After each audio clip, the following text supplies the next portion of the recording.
Hello, everybody. Welcome. This is Hello. Paul. Well, look, Mike Gamache, speak it up. Claudio Capri, speak it up. Wah! Hello, everybody. Hello. This is the They Talk Funny companion show called The Check-in Show. We're on episode 6 now. Episode 6, Mike, you are the first sort of recurring guest. That's because we were thinking that this would be like a panel of 3 plus special guests on occasion. So yeah, Mike, officially, do you want to be a cast member rather than just be a guest? If you're offering, I will accept. All right, Nice. Mike Gamache is in there. Claudio, you are a cast member. You realize that, right? Yes, I do. All right, good. I love that laugh. That was a laugh of resignation. Oh, I'm in the cast. No. Oh, dear God. I'm trying to figure out what is going to be the best layout for us here, but working this. Oh, hey, people are tuning in. Welcome to the show. Hello, everybody. Hello. Say hi in chat, and we might actually be bringing some people who are watching on board as well. If they're game, we're going to be talking mainly about kind of mental wellness, etc. They Talk Funny is a discussion about comedy. The Check-in Show is a discussion about keeping yourself happy and sane and keeping ourselves happy and sane during all of this, because it is rough on everybody, and it's okay if it's feeling overwhelming. It's okay. It's actually very normal. Yeah. Absolutely. But the idea is to find something you can do to either distract or focus on and to not dwell on the negative feelings, because the more you dwell on the negative feelings, the more they seem to like resonate within you, and then you get sort of trapped. So the idea is we want to make you happy. We want to make ourselves happy. We want to make the world happy. Exactly. Unfortunately, we don't have the pharmaceuticals to do that, so we have to do it via talking. Exactly. It's not without effort. I'm trying to get as much pharmaceuticals and alcohol as I possibly can. Alcohol. They won't. The social lubricant. The social lubricant. I won't start drinking yet today. Again, there's So how's everybody been? Was everybody's weekend? Let's do a quick check-in. Claudio, you're in the hot seat. How was your weekend? What did you get up to? It was not bad. Sunday was beautiful, so I went with a few friends. We went to the old port just to get out a bit. We were all safe. So we're just out there, just walking. Safe. Exactly. Safe. Is that they were all at a certain height? Is that? Sorry, you were safe. The way you put it, that we were all safe. I like, is it like safe? Like, that's safe. Or no, that's. I don't know. That's out. Okay, that's yeah. We're all socially distant, but it was beautiful just being outside. But actually, so this is a kind of a scary moment. So we're walking back to my friend's car, and then someone from the roof yelled out, "Watch out!" and a giant patch of snow just falls in front of us. Oh, yeah, that's so warm with everything melting. Yeah, those and icicles. Icicles too, you gotta watch out for. So I was this close, and I'm like, oh shit! And then we're like, you know what? Let's just get away from all the tall buildings. But it was beautiful just to go outside and just see life again. I'm like, I hope this is gonna be, I can't wait till the snow melts, and it was so beautiful. It was really beautiful. Well, today's very beautiful, but it's very cold. Exactly. So Yeah. It's like, exactly. ooh, like I was checking out the weather and stuff. Like, oh, it's minus 15. Well, that's not so bad. Minus 30 with a wind chill. Holy! Yeah, I go outside. I'm like, you know what? It's not that bad. I open the door. I'm like, I'm regretting this decision, but it's good to have some air. You open the door and you go, nope, and you close the door. Very quickly. I was brave. I'm like, how bad could it be? And then I'm like, this is really bad. No, it's take it from a man who worked 34 years, 34 winters outside. When you get wind chilled, it can get real bad real quick. Yeah, I bet you have a really thick coat, though, Mike. Oh, there's one thing I must absolutely commend and admit about Canada Post is that they provided all of the winter gear. They provided us with coats. It was always top notch. it was always the best that they could get for us. And I was never in a position where I was like, God, I'm freezing my ass out here. These assholes haven't given me what I need. It was always top-notch material. Kudos to whoever is the provider, the person who goes out there and actually finds the stuff. Kudos to those people. They've done an excellent job. So then you were like, oh, God damn it, I'm hot. Damn it, these assholes. No matter what the job, there's always somebody that can complain. There's always something. Absolutely. Yeah. There's no perfect job. There's always some little fly in the ointment that goes, you know. If there was a job, if like some billionaire hired like 5 people to come over to his house every day and eat cake, right? like there's got to be somebody coming in going, oh, it's an ice cream cake. I'm lactose intolerant, asshole. It's chocolate again. Chocolate. What? This caffeine is such a problem. Like, let's get unionized. I mean, carrot cake? Union. Really, carrot cake. Well, really. that's a legitimate. That's a legitimate complaint. Right out. Yeah. God damn it. Well, I don't know. Scrape the icing off. This is not a baking review show, but we're now talking. It's turning into one. Yeah. Somebody once said, if you have a job with no stress, you don't have a job. Yeah, exactly. And welcome to all the new people logging in or coming back in. So we're going to be talking about wellness, keeping happy, checking in with our friends. Say hello in the comments, and maybe we'll even be bringing some people into the group here as well. Mike, what did you do this weekend?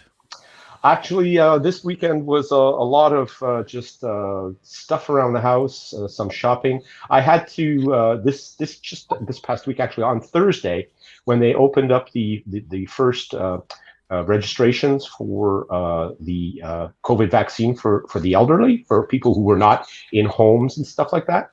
My mother-in-law was trying to get registered, and she was having difficulty, and she doesn't have computer access. She doesn't go online. So Susan and I, my wife and I, we're trying to get her registered online, which was a shit show, I must admit. So finally, she calls us back and she says, "Oh, I have a phone number," she says, "that somebody gave me, somebody in her social group, her friends, somebody gave me and said I should call this number." But she says, "You always speak French to me, so I can't, she doesn't speak much French. She understands, but she doesn't speak much." And so I said, "Well, we'll call." We called, we got the line, we got her an appointment within like 3 hours. Oh, God. So it was it was just like, I don't know if it was luck of the draw, if it was just the people were unaware of this phone number or weren't calling in. They were all going online. But we called in, and they actually offered us, when we got through, it was about like 1:15. They said, "We have an appointment at 2:00. I said, "Ooh, that's a little bit close because we have to go to Saint Laurent to pick up my mother-in-law and bring her to the place." Just said, "Well, what have you got?" And he said, "Well, 4:30 this afternoon." So between the time we called in and the time she got her shot, 3 hours. Boom. That's boom. Look, okay. Websites are always tricky. The distribution of the knowledge about getting the phone number, that if it wasn't on the website itself, I guess they're usually hidden at the bottom, or the other contact us links.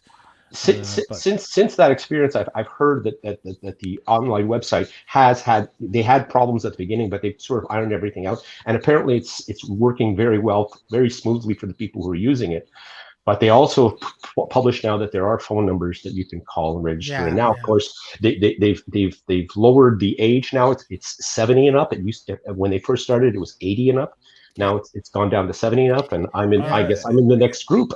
Yeah, 60, my mom. I read 65 and up today. Yeah. Okay. My mom has it. I think it's in a week or two. My sister made an appointment first. I'm like, good. Only one of us can go with my mom. I'm not. My sister's gonna go because she works at the hospital. So I'm like, all right. So it'll be pointless for me to go with her. But as soon as it goes 30 and up, I need it. Claudio, like I was saying, we were talking the other day. I was saying to you, you should check in to see, because you're living with your mother. You're both in the same household, and technically, not maybe not actually, but technically, you are considered to be a caregiver for her. Yeah. You may be eligible for getting the vaccine at the same time as her because you can't have one vaccinated person, one unvaccinated person in a household. It kind of like it throws things off. That's what that's what my actually sister looked into, and because obviously that seems like a smart idea, but we know how these things go, right? Yeah, well, so yeah, exactly. So my sister's fighting for it too, because she's saying like my younger brother's living with my mother, so caregiver or not, like they should both get the vaccine. So it's pushing more to a no, we're only sticking to the age limit. But I'm like, you know what, if it's doesn't make the sense. government has announced that if it's for the people of that age and their immediate or Caregivers. live-in caregivers. Okay. Yeah. So Yes. I would push on that. I would push on that, Claudio. Yeah, Because it doesn't make any sense otherwise. Yeah, I Doesn't know. make any sense. Oh no, I can't wait. I can't wait to get this so we can go back to doing whatever we're doing. This is the big thing that a lot of people kind of I find are a little bit confused by. Mhm. You get the vaccine. Yeah. All right. You are at reduced risk again. Yes. So the risk is very slim. Yeah. But you can still transmit it to other Exactly. people. So Yeah. you still should be wearing your mask. You still should be washing your Absolutely. hands. You should Absolutely. still try to be social What- distancing as much as possible until like most everybody has the vaccine. Even with everybody vaccinated, from what I've read, because I've been reading a shit ton of stuff about this online and everywhere, like reading up on stuff, and from what I glean of the information that's coming out from the CDC, from Health Canada, from all sorts of places, from Britain, everything, all of these vaccines are going to be of the attenuating type. They're going to be vaccines that you get that prevent hospitalizations and prevent death. They won't prevent you from getting the disease or transmitting it. So it's essentially it's going to everybody. I think everybody's going to get this stuff. It seems like that's the only way it's gonna the only end game, if you will, to this virus is that everybody's going to get it one way or another, vaccinated or not. Everybody's going to get it.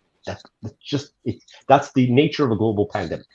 But if you're vaccinated, and especially some of the vaccines that are coming out now, the Johnson & Johnson stuff, they say they're very, very, very effective at preventing acute hospitalization. That means like ventilators or being like in ICU and death.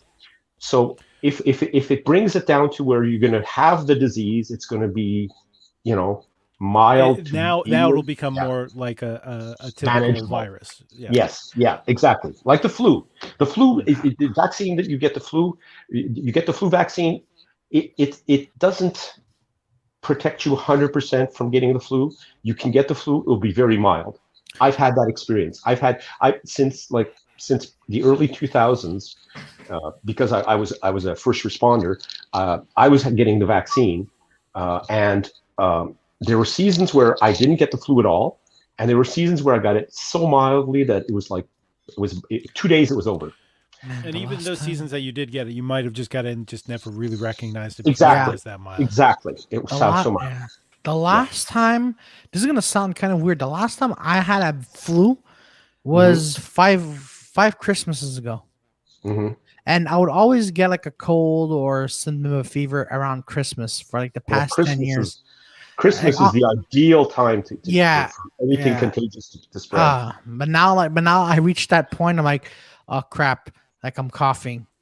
Crap! I hope there's something not wrong with me. Like for me, this lockdown and pandemic made me aware of my body, and it made me aware of like, wait, my back hurts. Crap! I hope it's not a symptom of fucking shit. That's the but you're getting older. You're getting older, Claudio. Also, we're not exercising as much. Yeah, we're not active. We're not. Even jumping around on stage, it's some sort of exercise. Pacing, etc. So what Mike? But did you answer what you did? Oh, did do this? Oh, this weekend you It, get you. it was mostly just the caretaking for my mother-in-law. We got her all settled out and everything, and then basically just home care and just doing things around the house That's good. and putzing around as they say. Yeah. But Yeah, I mean, it's like you do what you can. exactly. And you, Sir Paul, what have you Yes, done? Paul. What about you, Paul? Yeah, How's this that seems set up? perfectly natural. Perfectly. What a wonderful transition this is. Perfectly. Yes, indeed. Yes. That was hardly transparent. That was yes. I what I okay. This week I worked on a film. So that's what I did with the weekend. It was actually I had a COVID test on Friday. I had a COVID test actually last Monday, so I could get wardrobe on Wednesday, and then I had a COVID test on Friday, so I could film on Sunday. And on set, they were doing wonderful things to make sure everyone was separate, everyone was wearing masks. They were coming around at intervals to get us to change our masks so we weren't wearing them for too long. Yeah, it's good to see the film industry working and doing everything they can to keep everybody safe. I'm not exactly sure what I'm allowed to say about the film, Mhm, but mhm. my scenes have been shot, so I only have to worry about being left on the cutting room floor. Were you involved in any Michael Bay type scenes, which includes car chases and gunshots and explosions? Secondarily. Okay. Because I'm playing a shopper. Okay. I have lines, which is great. Cool. And the movie's going to be called Misanthrope. It's on IMDb already. The director Damien was fantastic. He was so good as a director. He took time to explain things. He micromanaged, but not too much. He delegated well. He had a good team around him. I'm probably going to butcher his last name because his name was Damien. He's from South America and his last name is Szifron. So Sisfron. Demon Sisfon, yeah, okay. SZ Yeah. SZ. Yeah. and So FRI. IFRON. Okay. So he's from Argentina. He's done like hundreds of shows. Let's I'll take a little look. So yeah, he's man. Yeah, his IMDb is huge. He's directed like 11 features. 11 things. A lot of it being TV series. Yeah. But in Spanish. But the cast is from around the world. My scene I did with a local actress, but in the background we had I believe to be the main villain of the film. I don't know if it's going to be a villain type film, but it's called Misanthrope, and so it is about the FBI tracking down a serial killer, and why I'm in a store. He goes into the change room and steals my clothes. Oh yeah, okay. It's Shailene Woodley and Mendelsohn. Yeah. Yeah, Ben Mendelsohn. Most people know as he played Talos the Skrull in Captain Marvel. He's also and he was also the Skrull, played an FBI agent. That was also him. He's in Rogue One. He was the guy that killed Jyn Erso's wife, and or Jyn was the girl. So killed Jyn Erso's mother, and he was the main villain through the film, with the exception of course Vader making a small appearance. Yeah, but he's not the bad guy. He's actually the good guy. Okay. That guy is actually he's from Australia, and if you see any of his things in Australia, he's the leading man. Yeah. He's the hero. Yeah. And the person. Yeah, go right ahead. I was gonna say he was also in Dark Knight Rises. He played the antagonist stockbroker, and then he gets killed by Bane. Everybody gets killed by Bane. the person, it's Ralph Einenson is the person who steals my clothes. Okay. And Ralph Einenson, people will recognize him from like Game of Thrones. Will recognize him from Harry Potter. Mhm. He's um, yeah. Let's Yeah. Game of So Thrones. he's obviously not 6'2" because he wouldn't fit into your clothes. well, it's I think that's a little bit of a cheat because we're not seen side by side. At Okay. least Gamache is there. He Oh, hey, is hi he's sis. he is a rather imposing fellow, and he's Yeah. got like he played Deft Clefjaw on Game of Thrones, right? Mhm. He's a fairly imposing man, and he's got such a deep voice. It's just very masterful. One of those baritones, right? Yeah, Good God. he's a dark. He's in the Dark Crystal Resistance TV series as well. I mean, Okay. in the Ballad of Buster Scruggs, Yeah. like Oh, this yeah. guy, yeah, he played Rick in Ready Player One. Like Yeah. he's great. Actually, one of the things that kind of it took me a moment, and I kind of remembered and had a flash. If anyone has watched the IT Squad, uh, hello Patricia, welcome to the show. Hey, Pat. We're Canadians who are dealing with the oh yeah. So Gamache, you know Patricia? Yes, I know Patricia. She's a former patrol partner from Oh, the Ski Eastern Patrol, Concepts. Ski Patrol, yeah. Yeah. I'm and so sorry. Tell her hi back. but if anyone has watched the IT Squad, Yeah. there's an episode in which the Irish guy gets goes to get a massage, and then he's a little uncomfortable because it's a male masseuse, and then he gets relaxed a little bit with the guy because he's good, and then at the very end, he kisses his bottom, and Perfect. so Ralph Einenson is the person who kisses the bottom. Aha. So and you know what? I've been spoiled. Just seeing MUHC, I'm seeing Marvel Universe. Somebody want to fill me in on the acronym? The MUHC, McGill University Hospital Center. All right, The McGill super University, hospital. the super Yes, hospital. she was a trauma nurse. Yeah, let me see if I can bring up a picture so people can recognize the actor. Uh-huh. One moment. I have a little query about your filming on the weekend. Yep. I mean, I know there were all sorts of protocols for safety and stuff, uh, but when you were doing scenes, obviously you weren't wearing masks if you were doing the scenes. Were there still like did they use camera angles to cut in for like you obviously weren't like We up were close and personal. You were distanced, right? yeah, we were distanced very much. No one got on set. There was like also COVID test, like the immediate COVID test things for when people arrived to be verified to be on. That's from The Witch Mm-hmm. as well. He played the father. Yeah, that was a good movie. That was a really good movie. Yeah, yeah. I Yeah. recognize him from something So now too. working with Yeah, Anna Taylor-Joy. Yeah.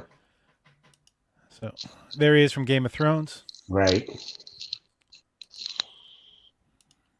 So yeah, thank you IMDb for providing those photos.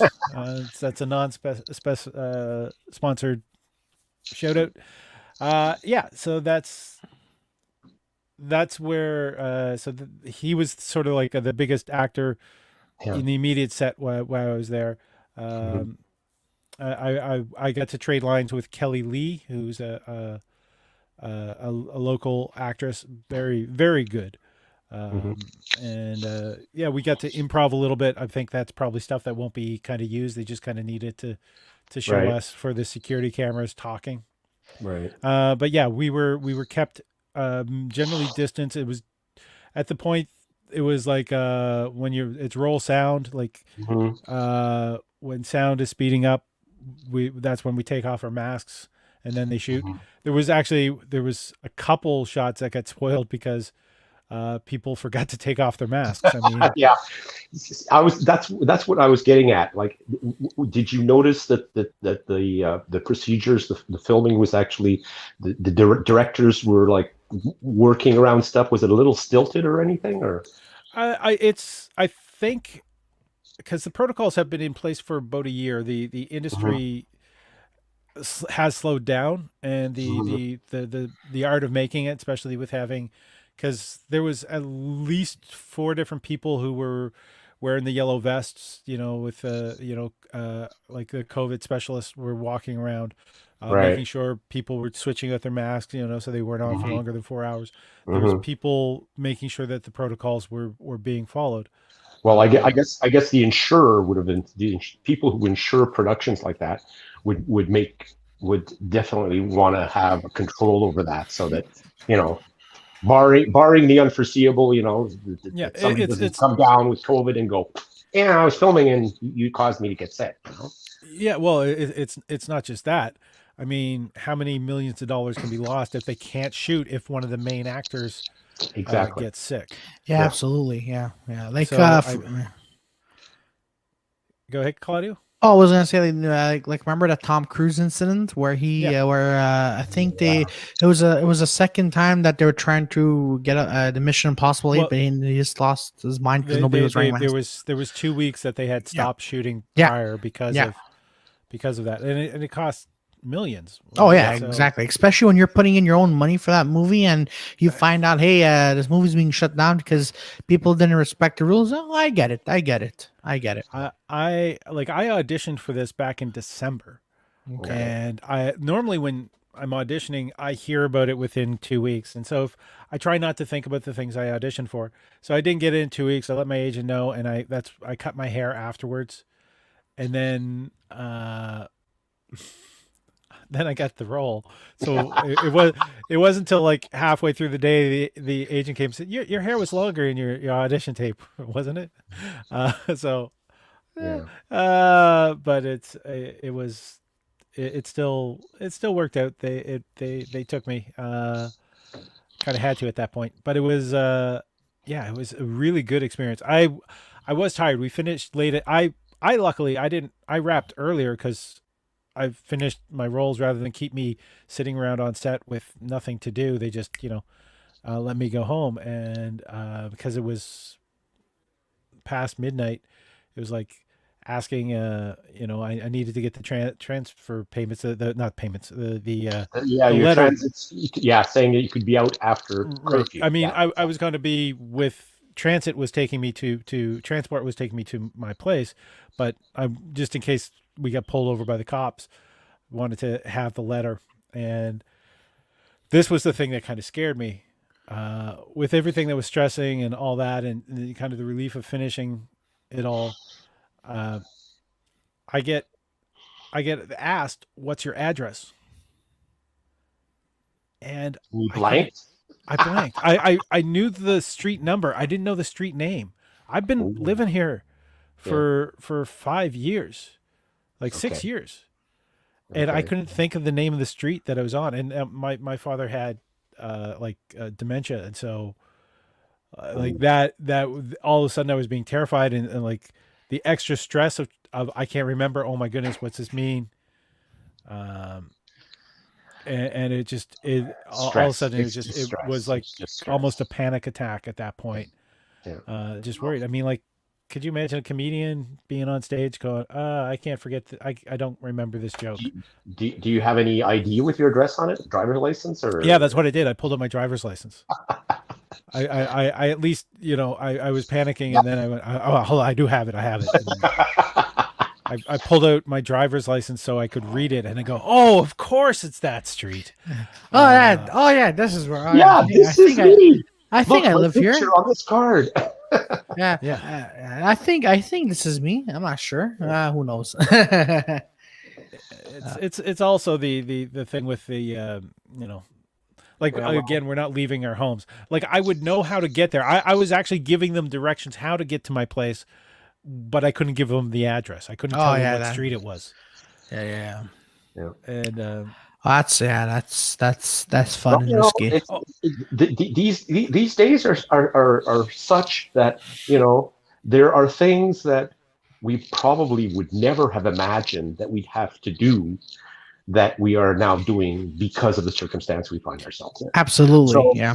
these are the things that you have to come up with. You have to. It's nobody's got a master plan for how to deal with pandemic, how No, to reshape your life to fit within these parameters. So yeah, absolutely. But the thing is, like, if you're not, like, for me, like, well, I mean, I go back to work tomorrow, but only once, like, 1 day a week. But no, the thing is, like, I've been, like, for me, going to bed is the hardest part. I detest going to bed. I hate sleeping. I'm like, all right, well, it's 1 o'clock. Maybe I should get some sleep. And I'm lying in my bed. I'm like, I hate this. I hate this. I've been doing the mistake of like watching stuff as I'm going to sleep, and like a True Romance. I just watched that the other night as That I was was a good going movie. drifting off to bed. I should probably play some like meditation stuff or something less exciting. Yeah. Yeah. One of the other things was I was chatting with a friend and talking about how I missed walking through malls, and now I'm not giving any clues to where they're filming, but I ended up walking through a mall, uh, and so yeah, it so was it was like a glimpse of normalcy of like sort oh of, this yeah. is I remember It, my past life. Oh, it, this is it what it seriously feels was. like.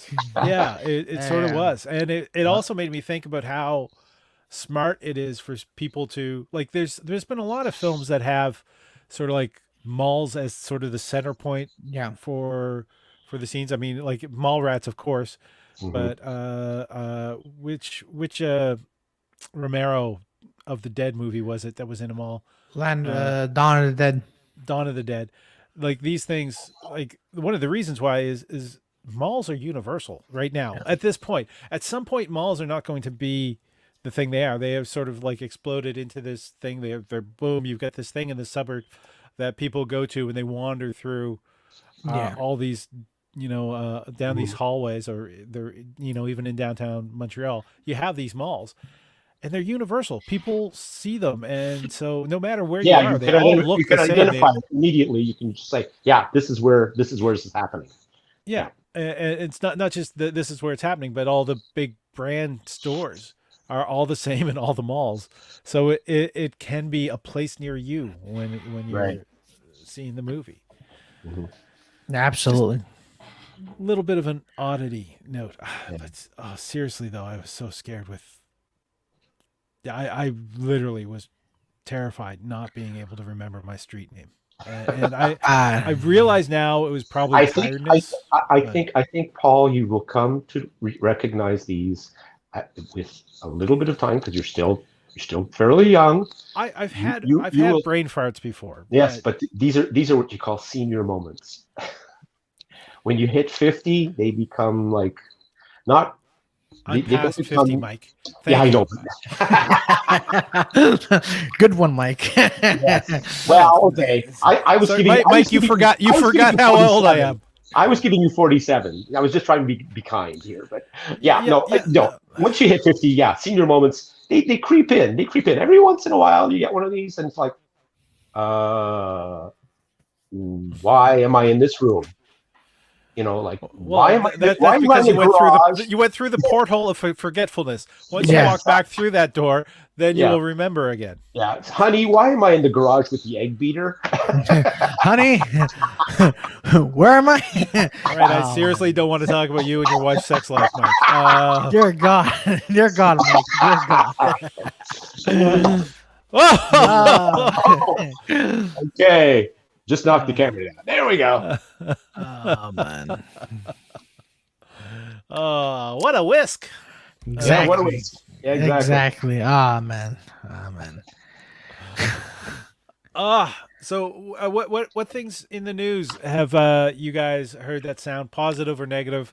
Claudio, you mentioned something just before we went on, and Yeah, I said no, save it for the yeah. show. So, in the news, like, again, it's positive or negative, however you look at it. So apparently, Legault, and again, I'm telling you what I heard is not coming for me that he is going to lift restrictions. All right, where did you hear it from? A bunch of news sources, CTV Global, Did City you News. get this from Sid? Did you get this from Sid? Because Sid seems to have all the lowdown. Actually, you know what? I'm gonna call him later. But hey, Sid, is it true? And if he goes, not for you, and he hangs up, I'm like, come on, Sid. I swear to God, before we continue, right? This was before we had this lockdown. So Sid would have a joke, like in case like a comedian wouldn't do well on stage, he go up to a person and goes, it's lockdown.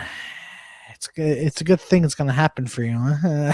I'm like, oh God. I heard him say that, and one time he comes up to me and goes, there's one thing that I'm gonna miss during this lockdown. He goes, what? I'm gonna miss your loud voice during this lockdown, Claudio. Maybe you should look into your loud voice. I'm like, oh God damn it, Sid. He walks away. But yeah, but that's it. Okay. So I don't know. So at how least are it was reputable sources. Now there's one thing you specifically mentioned though before the show. Yes. Are you having a senior moment, Claudio? You're a little early for your senior moment there, Claudio. So that's the thing. So I want to ask you both about. Let's get into it. Do you think it's a good idea or a bad idea to think that the curfew will be lifted? Do you think that's a good idea or a bad idea? All right. Can I if I can just weigh in on this right now, because Legault has been sort of touting that the numbers are going down, and he's attributed a lot of it to the fact that we have the curfew. Mm-hmm. The thing is, I think we went down like 74%, something like that, with the curfew. But during the same period of time, it's gone down, I think, on average 70 to 75% in the other provinces that don't have curfews. Yeah. Right. So it seems the curfew hasn't really can't be attributed to the lost numbers. No, it's the people who are going to be safe are going to be safe. The people who are going to be idiots are just home in bed earlier. They're still idiots. Yeah. Right. Yeah. And I miss the fact that I mean, even with the cold wind, if the curfew was away, I'd be bundled up and I'd be outside taking my late night walk where I'm going to run into less idiots on the sidewalk. Yeah. Just because I want to be outside and mobile and getting fresh air. Yeah. And all that fun stuff that I'm missing out on right now. Yeah. I've had the recent experience where I was you have to do the grocery shopping, right? There's no way around that. It's one of the things that essentially it's become a fare of life. It's become part and parcel of our routine. Is you go shopping for stuff that you need when you can. And last week I was in a bloody store, and I walk in and everybody's wearing masks and everything like that. And all of a sudden I'm doing my stuff, and out of the corner of my eye I see this lady who was probably in her 70s, walking towards me with her mask on her chin.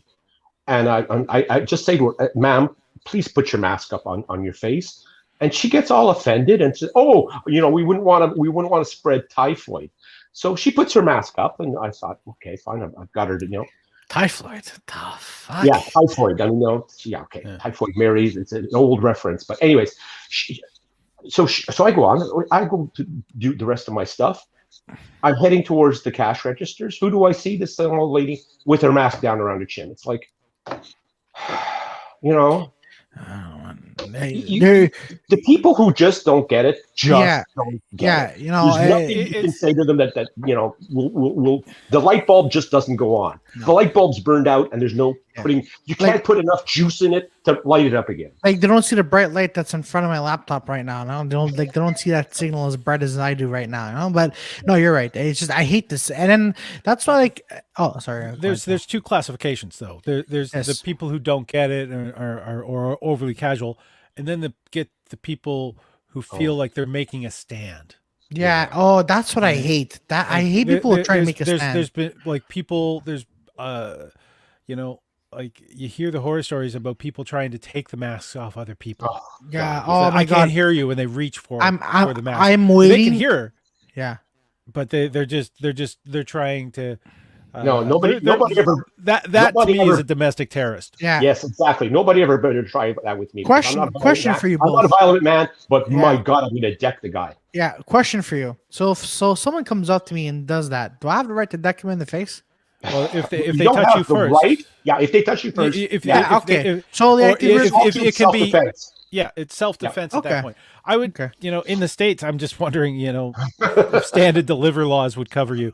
Actually, I have I have a Stand and friend of deliver? mine. It's not stand and deliver. What is it? No, it's stand your Stand ground. your ground. That's Yes, it. Yeah. I have a friend of mine. He's a DJ, and he resigns. Well, he resides in Florida, and he's the only one with a mask. And people are basically saying, and he quotes, like, "If you're wearing a mask, get the fuck out of our faces." That's what he's literally. My friend's fearing for his life because well, not fearing. I'm just being dramatic, but he has the mask, and people are like, "Why do you have the mask on?" My friend's like, "Because it's COVID, idiot."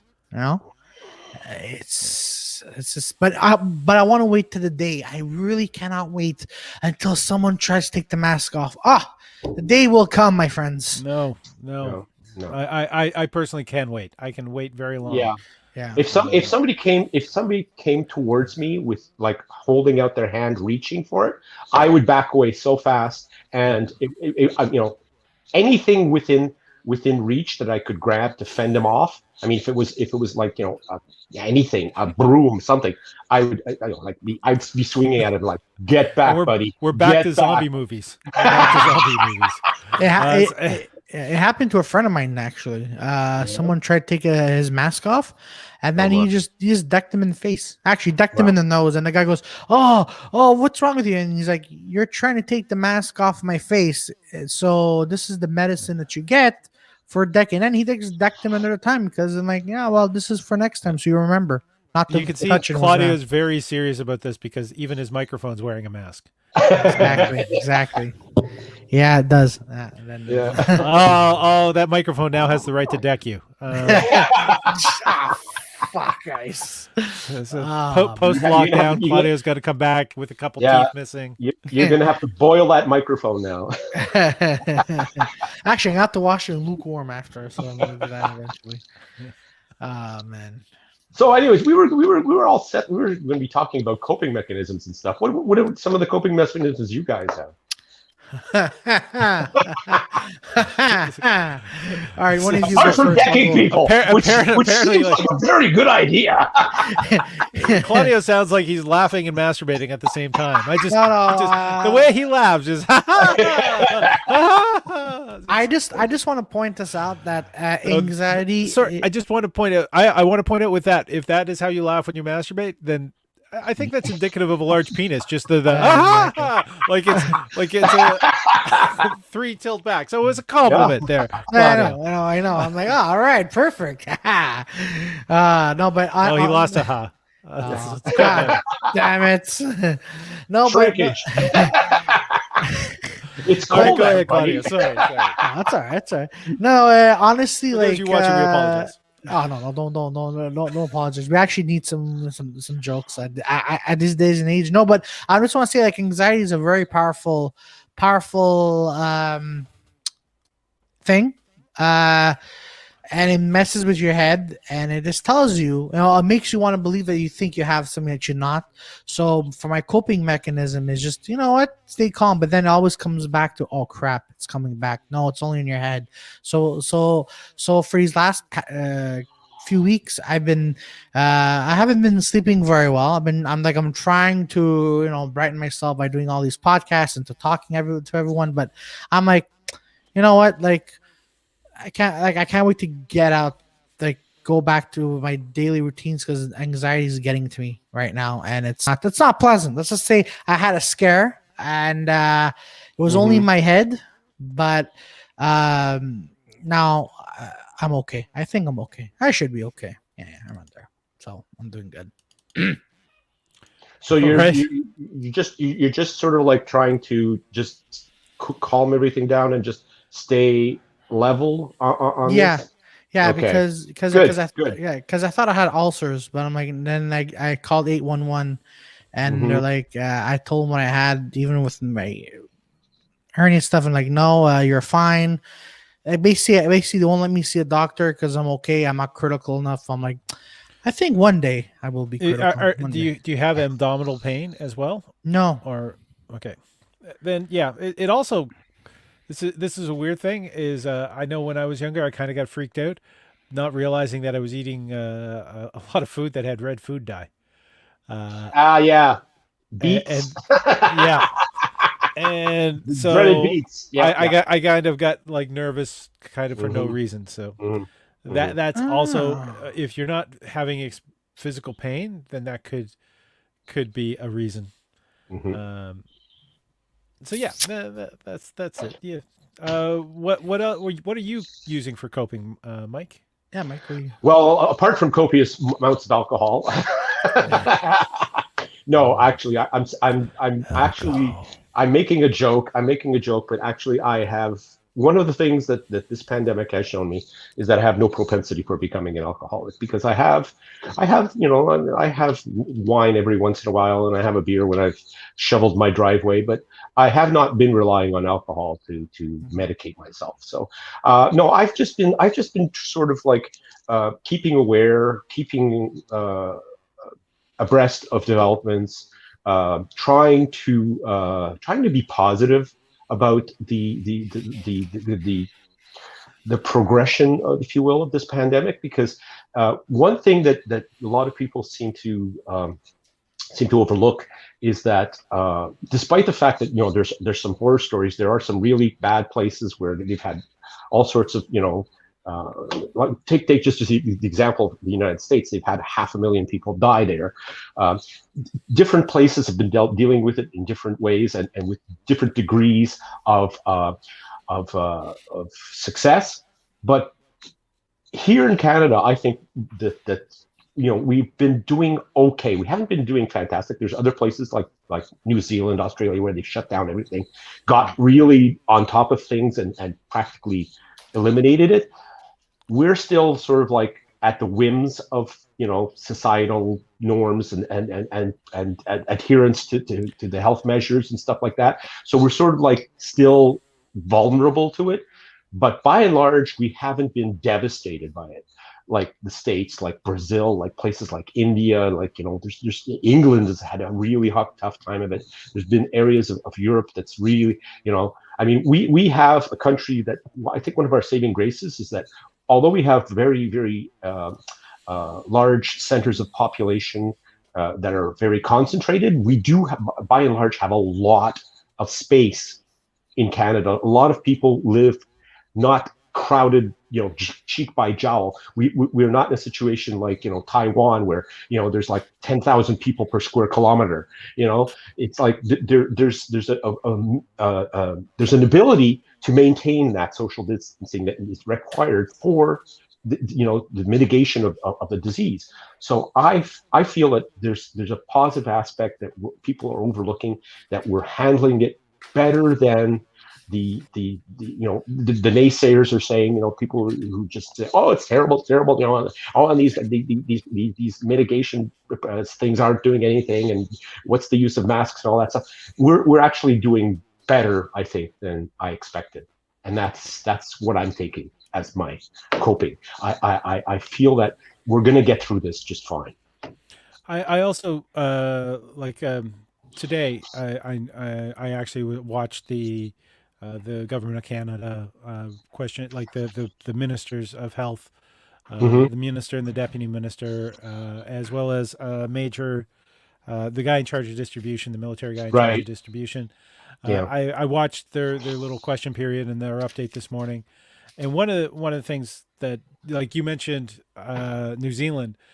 Mm-hmm. Uh, Generally in New Zealand it is also like they did a very strict lockdown right away, and Yeah. most there was very little complaint against it because their society was very much okay. Like our prime minister's a scientist, our prime minister's keeping on board. This is what they recommend. They're following the recommendation of their scientists, and they went with that.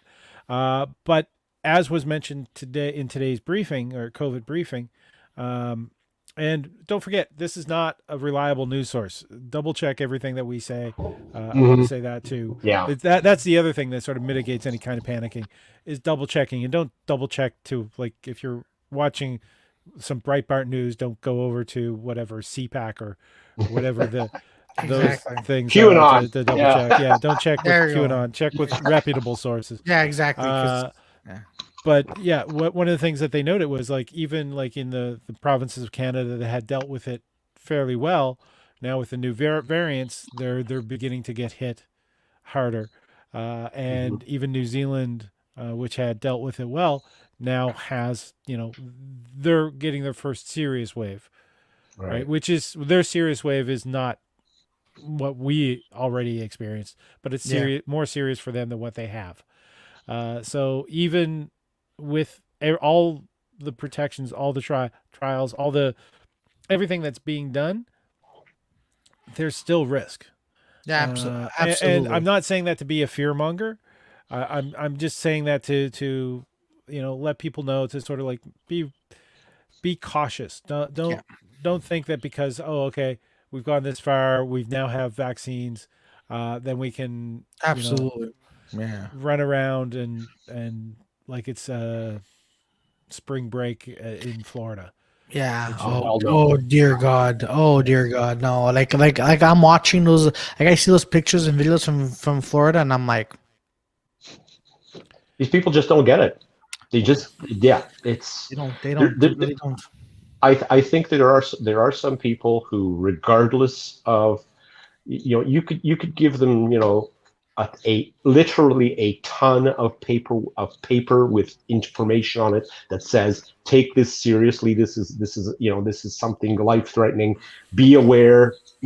Be smart, and they'd still just go, I don't care. Oh yeah, absolutely. No, I they'll don't care. just use that. I don't care. Yeah, Yeah, I'm because gonna do what I want and yeah, screw it.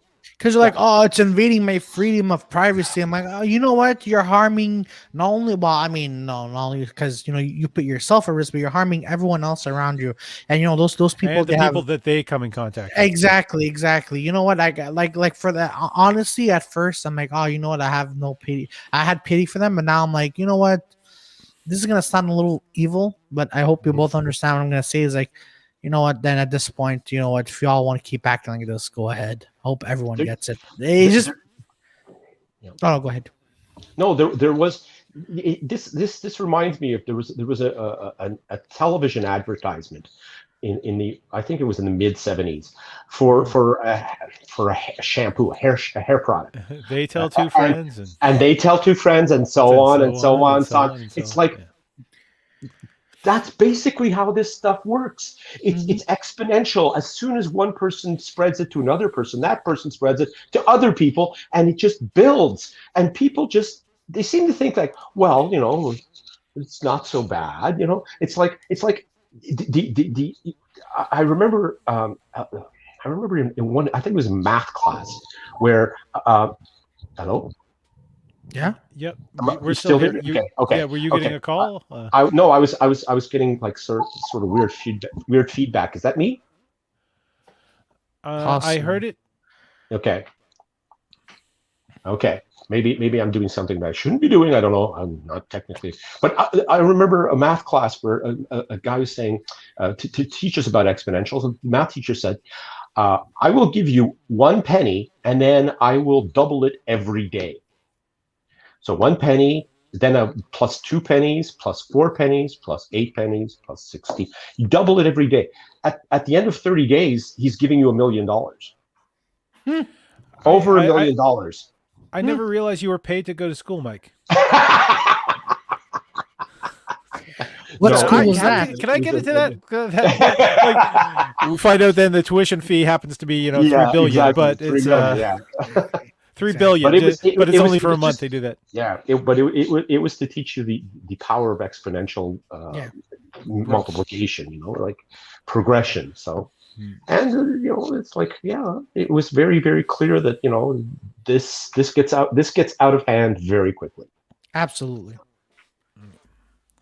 Okay, Claudio, your coping methods. I know that you just sort of wish death on a bunch of people, and that Florida would have a lot of land that would be available now that they're gonna clear out. What are your coping methods? Uh, well, no, basically keeping in contact with people every single day. Seeing how they're doing, seeing how you're all doing. Doing working on a podcast, writing some jokes. because I believe we're gonna get back into that. So that's just it, and then just working, improving on your podcast, see like what you could improve, and just watching a lot of videos, so you can get motivated and talking amongst other comedians and actors, so you can get motivated on yourself to do what you need to do. So basically, what I'm trying to say is socializing, whether it's through phone or this, socialization during this time is key. So that's what I do. And then, telling myself everything's going to be okay. And then reaching out and Yeah. hopefully, everyone's okay. I can't give sorry if I'm not giving a No, clear. maintaining contact is I think is Yeah. That's the purpose of the show, so we can at yeah, least chat with each other. exactly. Absolutely. Yeah. And thank God for technology that allows us to do this. Oh my Because God. like Yeah. if we didn't have this technology, if this happened like 20 years ago, and we didn't have these types of websites and technology and streaming stuff, you would be much more isolated than you are at the present time. Like this one is broadcasted, so we can react with the people who are watching, like Patricia, and your sister, Mm-hmm. and everybody. But I use this to actually just do a private one, like it's hidden with my family members, Mm-hmm. and I'm from the East Coast, so somebody pulls out an instrument, etc. That's one Yeah. method. I've been playing Streaming video kitchen games. I've been, party, eh? yeah, pretty much. Got to be That's careful of good. the feedback That's though, very because good. sometimes Yeah. it's multiple people on one thing, so the Right. earphones are not practical. Right.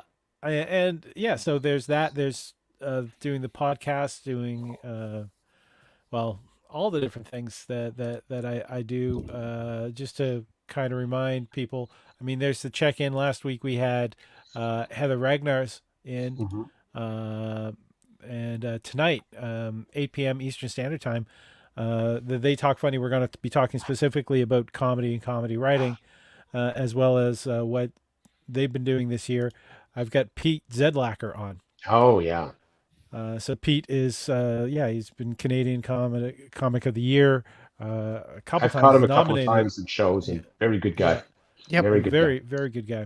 And the Love Doctor live stream is every Wednesday. So this Wednesday it's going to be Kaya Coco, and all the way from Australia, Mickey Michelle guy. is going to be present as well. So that's a fun little thing I'll be doing, and of course I'll be making the announcements about the next BattleCom, which will be happening at the end of this month. Mm-hmm. So it's the last Monday of the month. That some exciting people going to be on that show. So yeah, I've been doing that.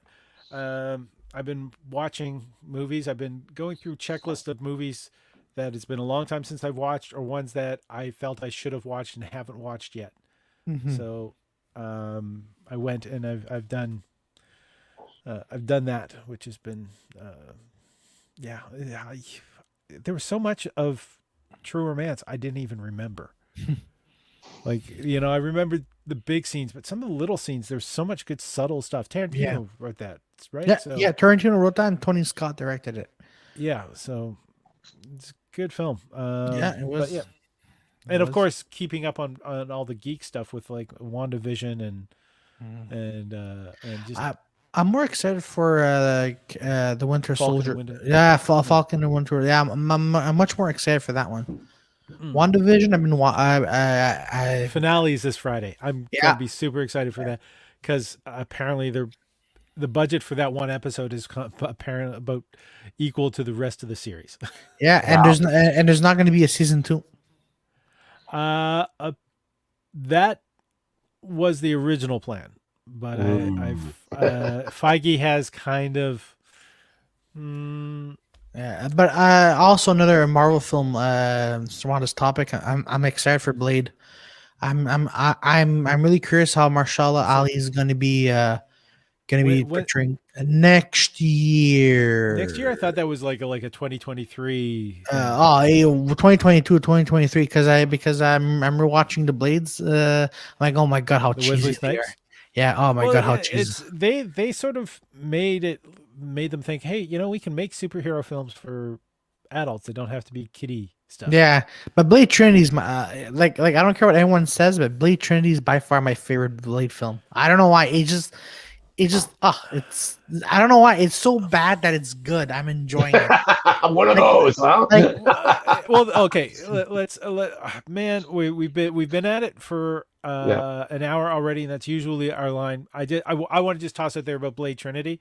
Like Wesley Snipes and the director hated each other's guts. They only that's true. Wesley Snipes only talked to the director in post-it notes. Yeah. If you look at it though, John Lennon and Paul McCartney hated each other at times, and that's usually when they made their best music. Yeah. And Ryan Reynolds finally got to shine. Yeah. In that, like he's done so many, like even the voices. Yeah. Right. Which is a great film. It's just too much tonal shift if you watch that film for it to be sort of mainstream. Yeah. And a lot of things that Ryan Reynolds hasn't done well, but there's still so much potential that he shows. And when he was given like the reign to just improvise because Wesley Snipes wasn't going to do the dialogue that was provided. Exactly. That letting Ryan Reynolds just run with it. Yeah. Made some of the brighter points in that film. Yeah, and Dominic he was supposed to be just a small character. Yeah. And Dominic Purcell did all the sword stunts. Was all the sword movements and stunts was all him. There was no stuntman. Like, oh my god, this is why I enjoy Blade Trinity. And then you had the series, which was like that's not existing in my books. God.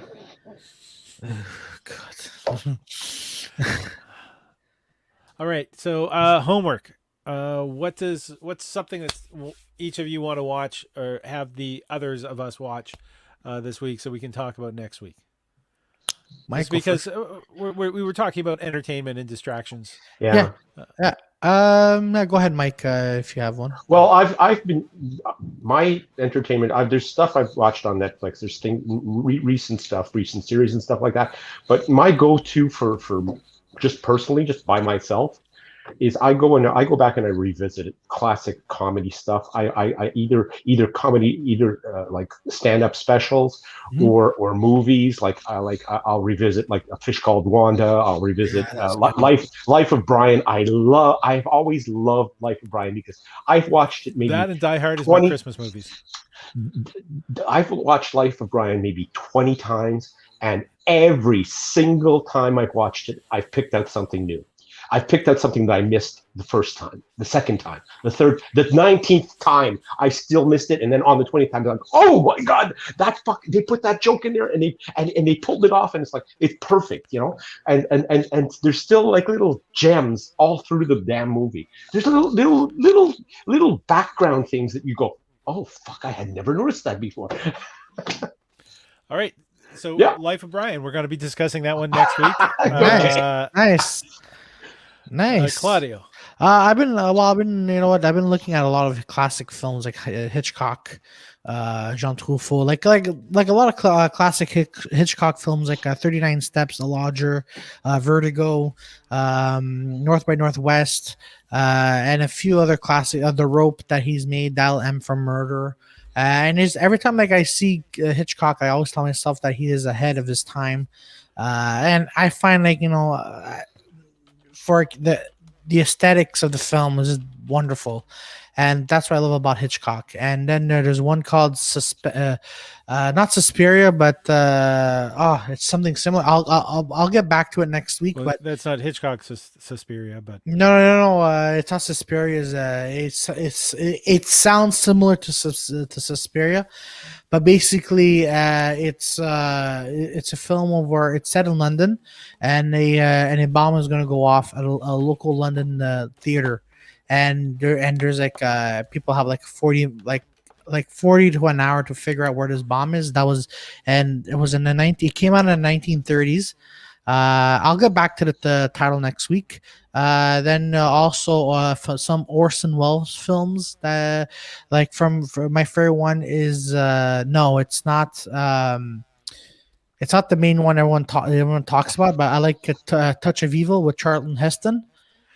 Simply because of the opening of like a car bomb where the camera work just shows like where the car is going to go, and then it just zooms into the trunk before and after, and then the bomb goes off. So Orson Welles' aesthetics and most of his films they just amaze me.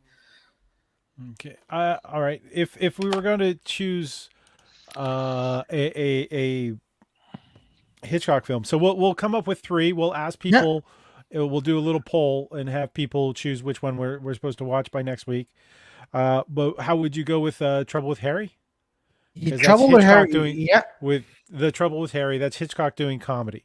Yeah. So most of these films are films that we should be able to find online half decently. Yeah, I know you please, can find anyone them. that's watching, hit the like button as we're running out.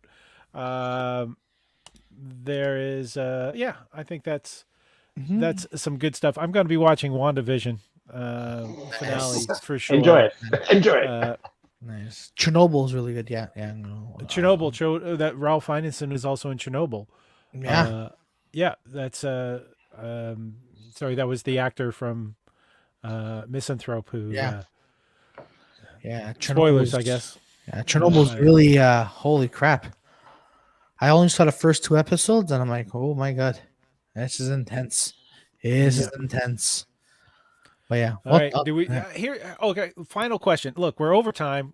This is where it's we're past the 9th at this point. We're third. It's third period. We're in OT. For the sudden death. I fucking had a point before I tried to do a sports analogy. What is I've been trying to direct us to doing comedy, like watching something comedy to talk about, so it'd be nice and light. Yeah. Even though Hitchcock's The Trouble with Harry involves a dead body, should we be focusing on light and entertaining, or should we be focusing on suspenseful or something that give us an outlet for the anxieties? Both, a bit of both. I don't see why not. A bit of both. Because if you focus on just one thing, then it's going to be kind of dry and cliche. But if we go from one thing to another, I think it'll be good.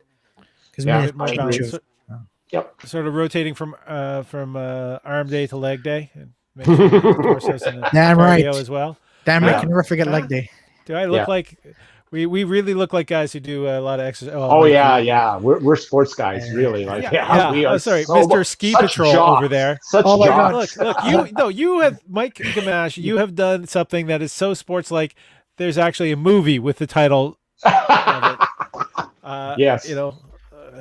So, a fictitious movie, I must add. A suspicious movie? A fictitious movie. No, Ski Patrol. It wasn't the Ski Patrol I was in. Oh, okay. Well, most all movies are of that ilk, the ilk of Ski Patrol. Yeah, very much. You know what? I'm just gonna throw something out there, just because it's related to comedy. I'm torn on which one I want to recommend. I'd like to recommend either Slapstick, the original, right, or Be Happy, or no, is it Be Happy or just Happy? Happy, with Bo Burnham. Bo Burnham's comedy special, Happy. Make Happy. That's it. Make Happy. Oh, Make Happy. Okay. All right. As a stand-up special? Yeah, it's an incredible stand-up special. He does. It's just a one-man show. He does musical comedy as well, and there's so much in there. Okay, I'll check. Let's go with that. I'm willing to check that out. Mike's not familiar with Bo Burnham. Yeah. All right. So we'll put 4 things on the list. I'll put the 4 things on the list, and we'll let the audience decide how we do this. And on top of that, maybe we'll have a special guest. No one came in to join us today. I want to thank everyone who's pressed like. Hit the bell notification so you're notified. This is generally a talk show YouTube channel. So we will be doing these little check-ins for mental health, and we also do some deep dives into comedy with comedians about their process. And those are the They Talk Funnies. And if you want to double check, please come and check it out. Pete Zachlecker is on tonight, 8 p.m. Eastern Standard Time. This is Tuesday, March 2nd. My name's Paul Ash, and I don't want to speak on behalf of Claudio and Mike Gamache. Cheers. Yeah, be well, people. Yeah, be well and see you next week. Wash your hands, wear your masks.